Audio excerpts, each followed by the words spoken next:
Hey everyone, welcome to another episode of Archie's Briefings. I'm your host, Arshel Branch, and today, you guys, we are going to talk about influencers being paid for by Diddy PIs. It's weird. It's literally right out of a Matlock episode. I don't know if you guys know that television show. Great television show. Big fan. Andy Griffith is in it. Now they got a remake with Kathy Bates. That's a whole other story for a whole other day. Okay, so here's the thing. So we know from not just reports, not just comments from coming from influencers or commentators, YouTubers who are talking about the situation, but actual people who've been approached coming forward saying that this is something that is happening. And this isn't the first time that we've heard Democrats coming out, not as much Democrats, but individuals coming out saying that they have been approached by some pretty powerful people saying that we will pay you if you do these things. And so that's what we're going to talk about today, you guys. We are going to be talking about very powerful people approaching influencers and YouTubers. Before we go ahead and get into that, you guys, I want you to take the time to subscribe to the channel if you haven't already. Share this video so that way we can do something about the algorithm. You can support the show by cash apping me at #RchelBranch. Definitely love the support. Keep it coming, you guys. You can obviously, like I said, you can subscribe to the channel. You can follow me on Twitter at Archie_finance. You can follow me on Instagram at Archie Financial. All right, you guys, as I said, we are going to be talking about some pretty powerful people trying to pay influencers. Let's go ahead and let's talk about that, shall we? There is something that has been on my heart that I did want to discuss. Discipline is a huge part of being productive, being lucrative. I am not for anything that goes against true productivity, true sovereignty of the individual. The choices that we make are what's going to be up for judgment. All right, you guys. So as I said, we are going to be talking about some pretty powerful people reaching out to YouTubers and influencers on YouTube and social media. And, like I said, this isn't the first time that we've heard stories of influencers being approached by some pretty powerful people with big pockets, reaching out to them, trying to get them to discuss or talk about these individuals, these very powerful people, in a very fashionable light. Obviously, this last election, we saw with the campaigns. If you looked at the numbers with Kamala Harris, she's obviously paid for incredible influence. We know that Joe Biden was reaching out to TikTokers. We know that Obama was reaching out to TikTokers on behalf of Kamala Harris. Kamala Harris was reaching out to TikTokers and YouTubers just so that way they can talk about what's so great about the Democratic Party, what's so great about Joe Biden. But now here's what's fascinating, right? This isn't about the politician. This is about P. Diddy. I've refrained from talking about the Diddy situation. If you're anything like me, I believe he is being ushered. I don't mean the singer Usher. If you know the Netflix the Netflix miniseries, The Fall of the House of Usher, then you're kind of aware of, bad guys don't seem to get got, right? They make deals with the demon and they never get got. They have a set period amount of time in which they live like royalty. No matter what crimes they commit, the justice system just never gets them. And then comes a time when the bill comes due, and it's never from the justice system of the United States. It's because, they sold their souls to the devil. And so now the bills come due. And I think that's what's happening with P. Diddy. I don't see him going to prison, not because I don't think he doesn't belong there, simply because I think he made the right deal with the right being. And I mean that in all due reverence. Now, why is this so important that you have pretty powerful people reaching out to influencers right now? Now, I don't want to, get myself in any trouble. I don't want problems. I don't want the beef. I just, that's not my thing. However, I do think that it is important to be talking about how pretty powerful people are reaching out to influencers, because now it's not just in Hollywood that the influence is with anymore, right? It's not just Hollywood anymore. It's not just the music industry, right? When someone has over 1 million followers on their social media platforms, or they have over 1 million subscribers on their YouTube channel, the things that they're saying actually reaches out to people. I mean, we obviously saw that with this past election. It's one of the reasons why I think President Trump was able to get elected. He was able to bypass what was considered to be mainstream and still reach the American people. And I think ultimately that's what these Hollywood individuals, what the studios, what these individuals are realizing, that if you're going to try to reach the voters, if you're going to try to reach the people and change their minds and change public opinion on whatever or whomever the issue is about, you have to reach out to the influencers. And so I am going to play some clips for you guys. The first clip I'm going to show you is Candace Owens, because that was a part of her episode today. She talked about this. She discussed this. And the other individual is Amala, right? I don't know if you guys know her. I do like her channel. I think she's great. She used to work for Prager, and now she has her own thing going, and I think she's fantastic as well. She had an interview with Jordan Peterson. You just get to learn a lot about her background. I do think that it is worth talking about, because there are some things that are circulating in the YouTube space, and I'm not going to get into the conspiracy parts of this or even the evil satanic parts of this, but more so just to the idea that powerful people are reaching out to those who do bear some influence. You know, again, you had people in the media who looked at influencers like they meant nothing. You're beneath us because you're not a part of the clique. You're not in the mainstream media, but we hold just as much influence as the mainstream media has, as much as the music industry has, as much as Hollywood has. I mean, obviously you saw this with this last election. People just do not trust the celebrities. They don't trust mainstream media anymore. They don't trust the polls. We don't trust any of the established pillars of our social fabric in our society, right? The pillars of our society would be education, the mainstream media, entertainment media, now social media. And we don't trust any of these things as the American people anymore. And so now when you look at the influencer, that is something. And they see how powerful that is. And that's obviously why you saw the politicians paying for influencers. How many influencers on TikTok were saying, yo, I just got offered over $100,000 to promote Joe Biden. This is when he was still running, okay? Then Kamala comes out and people were saying, yeah, I just got offered X amount of dollars to promote Kamala Harris. Like, I didn't just come from the grocery store and things are ridiculously pricey. You want me to sit here and lie to the American people, and I just can't do that. So happy to see that you have a lot of these influencers and TikTokers, some of which are just not taking the money, which I do love. They have more respect for themselves. And it's not that they don't want it, right? Of course, who doesn't want $100,000? Who doesn't want $1 million, right? You want to pay me $100,000 to say why you suck? Come on.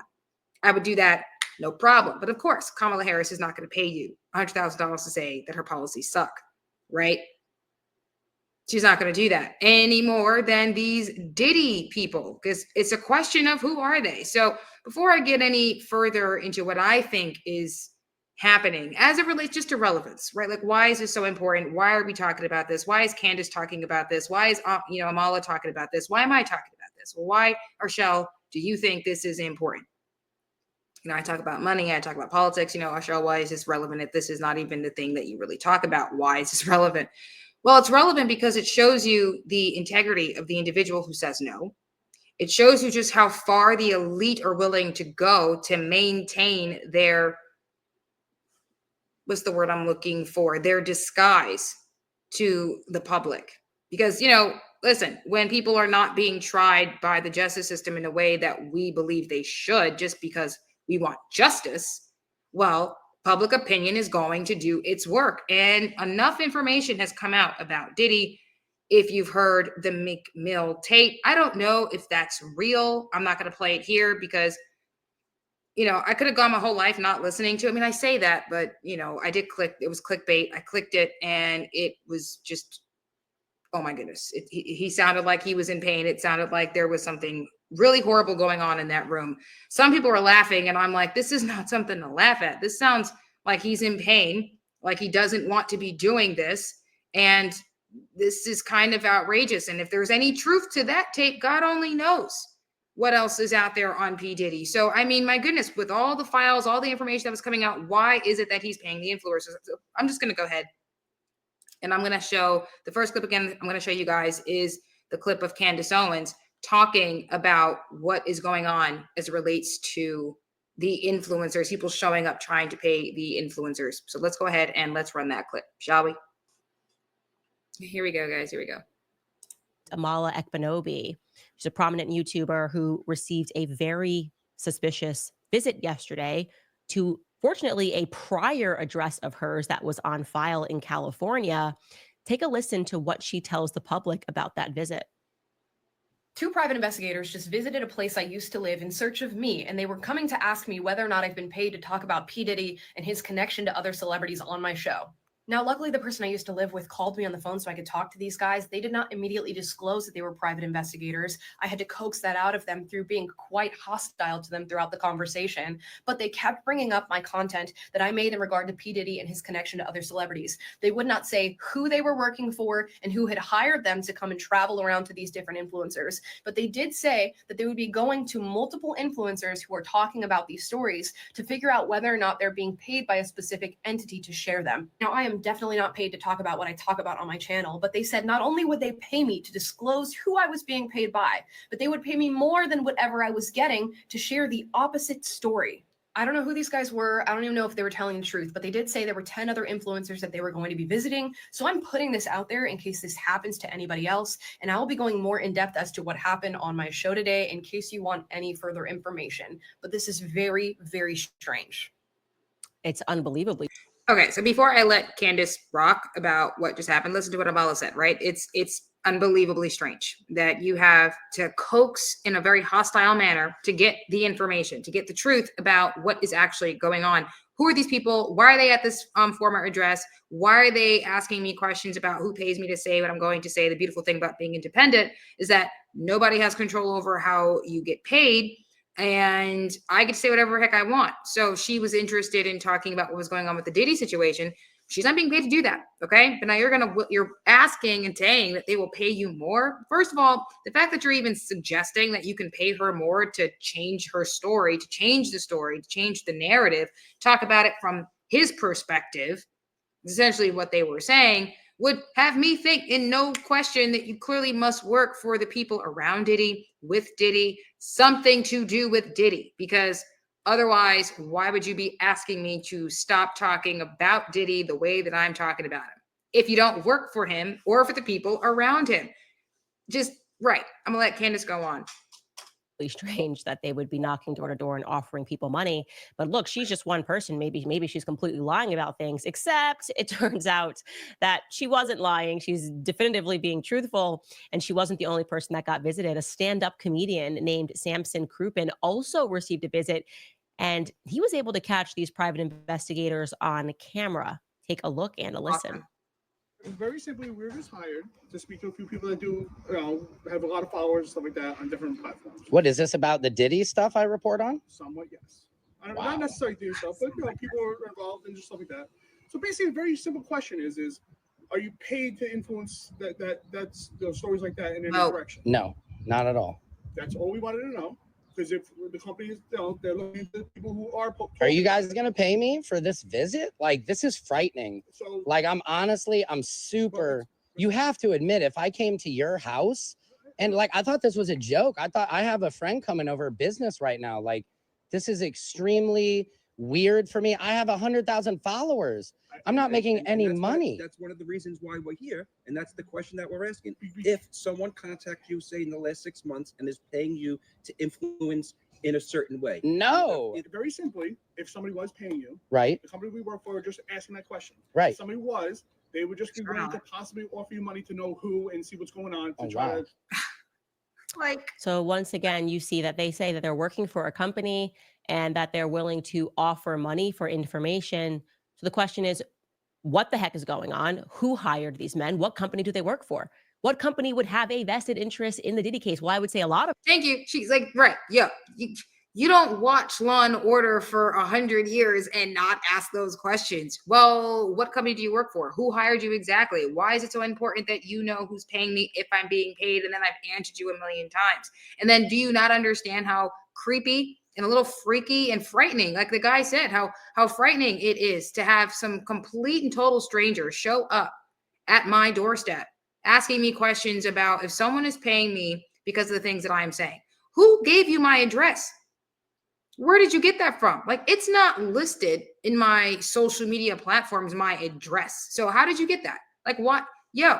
And then he's saying, I only have X amount of followers, right? This guy doesn't have 1 million followers. He's got 100,000. If I'm small fry. I'm a small fish in a big pond. Okay. YouTube has a lot of people up here with a lot more followers who are talking about the Diddy situation in a just as negative light as I am. Why am I so relevant? 10 people and then the stand-up comedian as well. So Amala is not the only one. And I'm going to leave it there for you guys. If you guys are interested, go ahead and watch this Candace Owens episode because I thought it was fantastic. It's great. It made so much sense. And I do think that it is important that we have these conversations. No, I'm not being paid to say I think Diddy's guilty. I don't care if it was over his vodka Ciroc. I don't care. I don't care. If he's guilty, well then, hey, he'll be tried in a court of law. Will he go down? I don't know. Honestly, I don't even know. I can't even be certain about that. But let's just call a spade. This is weird. We all know it's weird. It's a violation of our privacy rights to just have somebody show up. How did you get my address? I didn't give it to you. You can't just be showing up on my doorstep like I know you. But then they are PIs, so that's probably how. But they have a list of 10 names. Nobody finds this weird? I don't care if you think Diddy's innocent. To have strangers show up at your door, and that guy was pretty buff looking, like he looked like he could do some damage if he wanted to. This is creepy. This is weird. Amala felt weird about it. Dude felt weird about it. You're sending out, trying to pay influencers, and this is not a new tactic, obviously. But it was one thing when you were trying to pay influencers by contacting them through social media, through their DMs, through their emails, calling them on the phone. These information can be listed, right? That's understandable. Hey, can you talk about my campaign? Can you interview me on your podcast, on your YouTube channel, on your TikTok? Can we do those things? Okay, that's worth talking about. But having private investigators show up at your door, nah, this is heading into some criminal. Okay, this is heading into something criminal. I believe if you're a person of faith, if you're anything like me, I believe we're in that time. And, if you're not right with the Lord, you're right with the Lord now. I don't think Diddy's going to go to prison because I think he's in, listen, he's in bed, no pun intended, with the right people. I think that's just the case here. I think Hollywood is on its way to demise. It's fallen. It's coming down. The woke God has been destroyed. Beyonce's clout, power meant nothing on election night. Hollywood is fallen. Okay. The golden era of Hollywood, it's over. Now, am I still going to watch the Meryl Streep movies if she ever has a good one again? Maybe. It's like, right. I what can I say? I like Meryl Streep movies. I still watch The Cosby Show. I don't know Bill Cosby. I know Cliff Huxtable. So, and really, we all watching for Claire anyway. So, this just comes to show you guys, we have to be careful and cautious about, not so much about the things that we're saying, although you should think about the things that you're saying, but to be wary and aware of what's going on. We can't just ignore that there is evil in this world and there are things taking place in our society. This is weird. This is creepy. And good job on Amala and good job on the other influencers who turned down the payday, because there is something sinister about this. And the second you accept that money, you know what I think? If you saw the fall of House of Usher, the second you take the money, you become a part of the problem. And you might be protected from the law, but you can't be protected from the big guy. That's a whole other kind of punishment, which is what I think Diddy's going to suffer. Not from the hands of man, not from the hands of the justice system. I think he's going to get it in other ways. So we shall see. But you guys let me know. You go ahead and get in the comment sections and let me know what you think about what's going on with this. Do you think it's weird that you had private investigators showing up at an influencer's house? Are you okay with that? That they were just able to get your address and get their addresses and just show up at their doorsteps and ask them these questions? Are you okay with that? Let me know, because I'm certainly not, like, at all. There's something weird going on. This is weird. We've seen powerful people, rich people pay for influencers before when it was just about promoting a campaign. This is not that. This is something else. And let me know what you think about that. Go ahead, and if you like, you can support the show by Cash Apping me at #RShellBranch. Again, you can support the show by Cash Apping me at #RShellBranch. The link to the Cash App is in the description box at the top of the page. So just scroll up, hit the link. It takes you right over there. You can follow me on Twitter at Archie_finance, and you can follow me on Instagram at ArchieFinancial. We shall see how the story unfolds, if there are any more influencers, if there's anything that's going to happen with these actual private investigators. We shall see. Again, let me know in the comment sections. You all have a good night. God bless, and Kepler.